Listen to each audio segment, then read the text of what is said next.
Mavis enjoys her work at Farquhar Quarry. She has explored every siding and knows the quarry well. When she was new, Mavis was encouraged to talk to the quarrymen and learn from their experiences.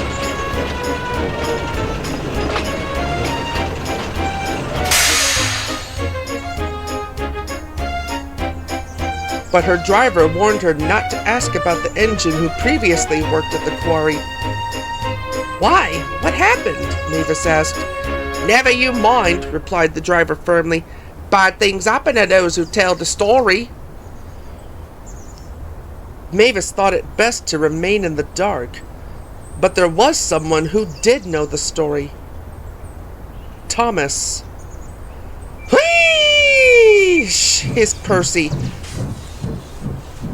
"Don't be frightened, Thomas. It's only me." "How entertaining you are," grumbled Thomas. "Yes, I thought so. Oh, when will this tedium end?" "You always get jumpy at this time of year. You should know by now I'm not a ghost." Thomas just glared at Percy. "I'd hate to see how scared you'd really be if you saw a ghost." "Not as scared as you if you knew what was up at Farquhar Quarry." "Thomas," interrupted Toby, "I would keep quiet if I were you." "Ooh, what is it? Tell me. Go on, Thomas, tell me." "Don't you dare." "Oh, go on." Thomas looked at Toby. "Oh, what's the worst that could happen?" he reasoned.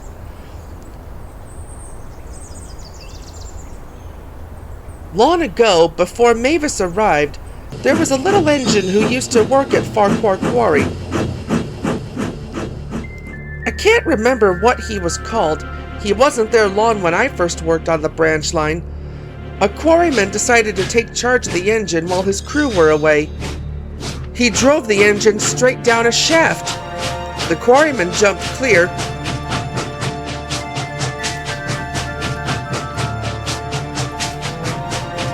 There was a loud rumbling sound from inside the shaft. Men ran across to help, but it was too late.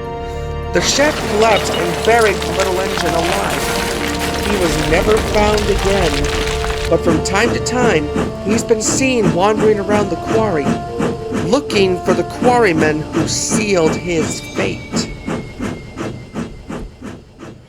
Percy was terrified. "Scared?" smirked Thomas. No, not at all," said Percy, and he rolled sheepishly away.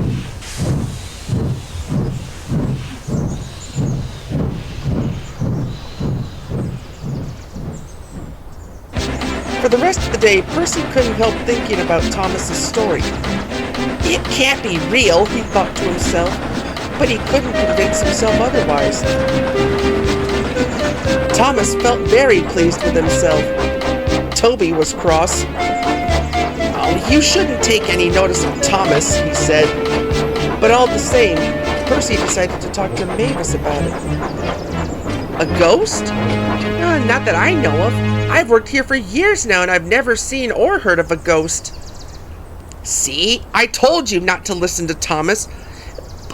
But it sounded so real," insisted Percy, "and such a horrible way to go. Oh, imagine the pain and the horror. No wonder it would haunt the quarry. Are you sure, Mavis, there isn't a ghost?"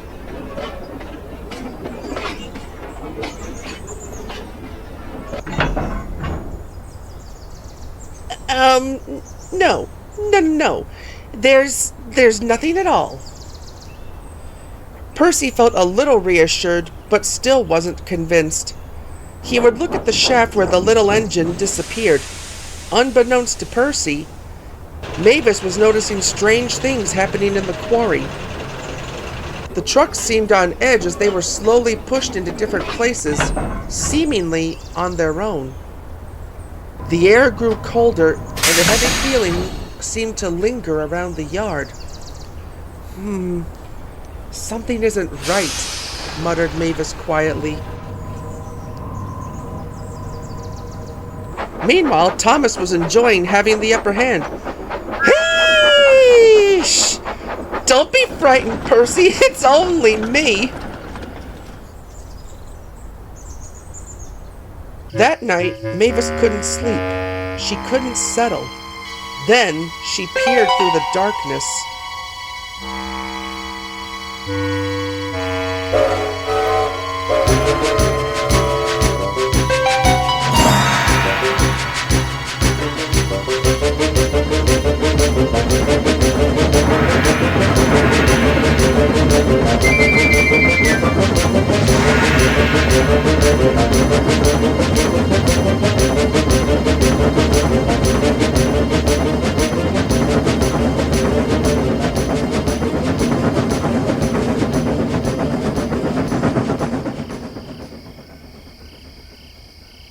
Thomas, Percy, and Toby were sleeping in the shed. Thomas awoke. He heard a faint puffing sound in the distance.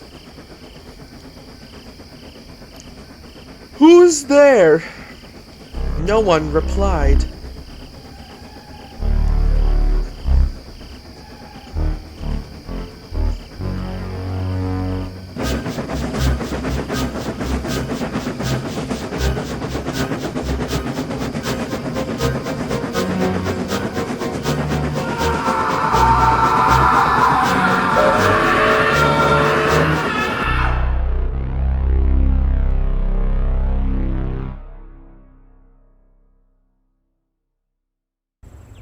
The next morning, Toby and Percy awoke to find that Thomas wasn't in the shed. "Where did he go?" asked Percy. "Oh, he must have left early," replied Toby. But Annie and Clarabelle are still in the yard." The firelighter came over and whispered something to Toby.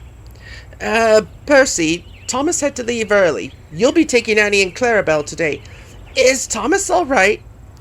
"Yes, he's fine. Do not worry. Now hurry along and don't be late." Percy did as he was told.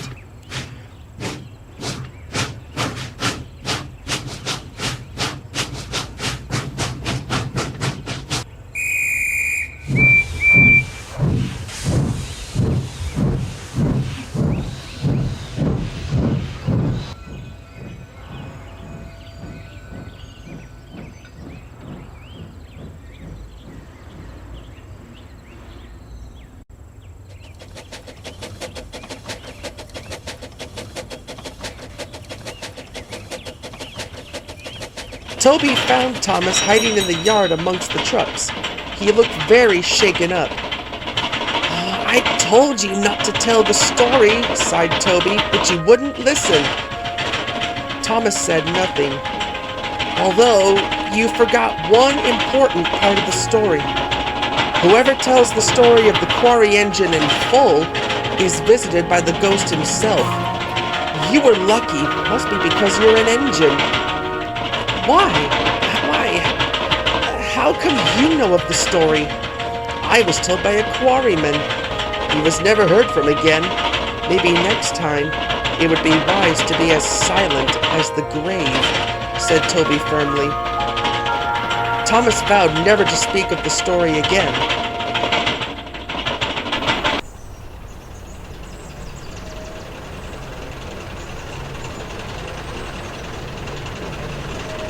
Mavis continues her work at the quarry with no ghostly interruptions.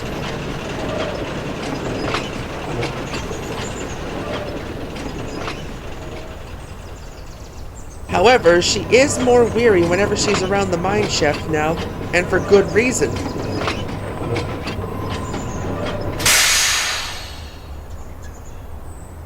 For whoever tells the ghost story will surely receive a visit from the quarry engine. And now I've told you, he'll be after me next.